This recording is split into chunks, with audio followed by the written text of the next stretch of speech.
संगीतमय श्रीमद् भागवत कथा ज्ञान यज्ञ का ग्राम सभा भरेथा में होगा भव्य आयोजन। निकाली गई भव्य शोभा यात्रा।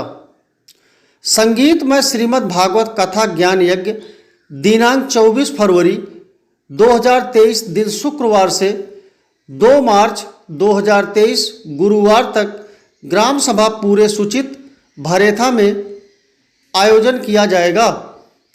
कथा व्यास भागवताचार्य भागवत भूषण आचार्य संतोष जी महाराज श्री शंकराचार्य आश्रम अलोपी बाग प्रयागराज के द्वारा मुख्य यजमान रामलली देवी पत्नी स्वर्गीय देवनारायण तिवारी को कथा सुनाया जाएगा, जिसके उपलक्ष्य में आज दिनांक 23/2/2023 को मौनी महाराज की अगुवाई में एक भव्य शोभा यात्रा निकाली गई, जिसमें परिजन हौसला प्रसाद तिवारी, शिव प्रसाद तिवारी, शिव मंगल तिवारी, सतीश शुक्ला, सुभाष शुक्ला आदि लोग अपने आवास से कलश यात्रा लेकर मां कालिका धाम मंदिर में आए।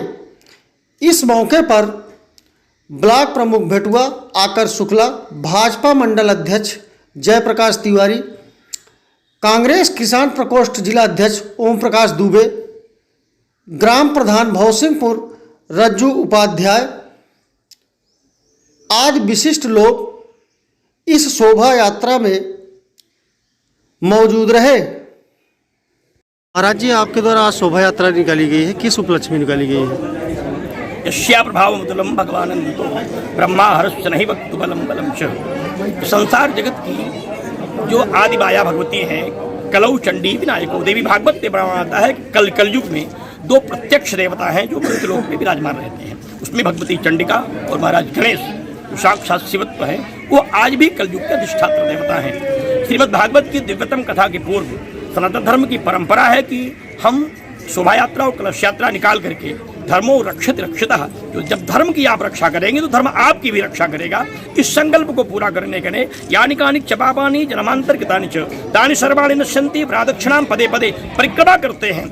परिक्रमा में है कि जाने अनजाने में जो भी अपराध हुआ होता है जीवन में, वह समाप्त हो जाता है। पापाक्षय होने के बाद श्रीमद् भागवत की दिव्यतम कथा में साधक प्रवेश करता है। सप्ताह को पूर्णाहुति करने के बाद आहुति करता है। उसके बाद अपनी सामर्थ्य के अनुसार प्रसाद वितरण करके अपने पितरों के मोक्ष के लिए प्रभु से प्रार्थना करता है, क्योंकि भागवत साक्षात भगवान का वाङ्मय स्वरूप है। उसी संकल्प को लेकर के यह दिव्य शोभा यात्रा निकली हुई है। सतीश शुक्ल जी के परिवार का संकल्पित अनुष्ठान है। भरेथा ग्राम सभा से यात्रा निकल करके माँ के चरणों में आई है और यहाँ से क्षेत्र भ्रमण करते हुए सिद्धपीठ की कर्माफी होकर के पुनः भागवत स्थल पहुंचेगी, जहाँ से उसके बाद श्रीमद् भागवत की दिव्यतम कथा का श्रवण प्राप्त करने का अवसर समाज के श्रद्धावान भक्तों को प्राप्त होगा। जिनकी श्रद्धा है, जिनका विश्वास है, जो भगवान को जानते हैं, भगवान को मानते हैं, आयोजक परिवार की ओर से मैं भी कामना करता हूँ कि लोग कथा में पहुंचे, भगवान का दिव्यतम आशीष प्राप्त कर अपने जीवन का कल्याण करें।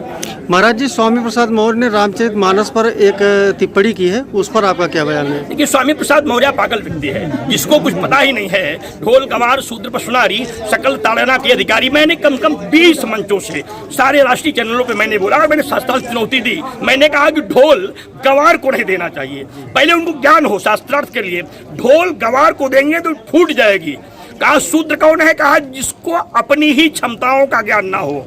कहन कि जो उठ प्रात नहात नहीं दिन साथ गए, या ही विद्या को देत्र अर्घ सदा सविता को, ऐसे ब्राह्मण भी गणिए शूद्र प्रथा को। ब्राह्मण को भी शूद्र कहा गया है। अगर वह अपने कर्म से पदच्युत हो जाता है तो शूद्र कोई जाति नहीं है। अब ढोल गवार को मत दीजिए, क्योंकि जो अनभिज्ञ है उसकी रक्षा कीजिए। ढोल गवार शूद्र पशु, और पशु की अगर आप रक्षा नहीं करेंगे, बांध देंगे तो पानी के बिना, चारे के बिना, देखने के बिना मर जाएगा। नारी स्त्री हमारी मर्यादा है, सीए चढ़ाए चढ़े रघुराई। दूसरी स्थिति में आप आ जाइए, अगर आप न्याय की दृष्टि से देखते हैं, भगवान तो यह चौपाई गोस्वामी दास जी की नहीं है। समुद्र ने भगवान से प्रार्थना किया कि महाराज ढोल गवार शूद्र पशुनारी सकल ताड़ना के अधिकारी। सामाजिक दृष्टि में आप देखें, लोग कहते हैं बहुत दिनों से आपको ताड़ रहा था, आज आपसे मुलाकात हो गई।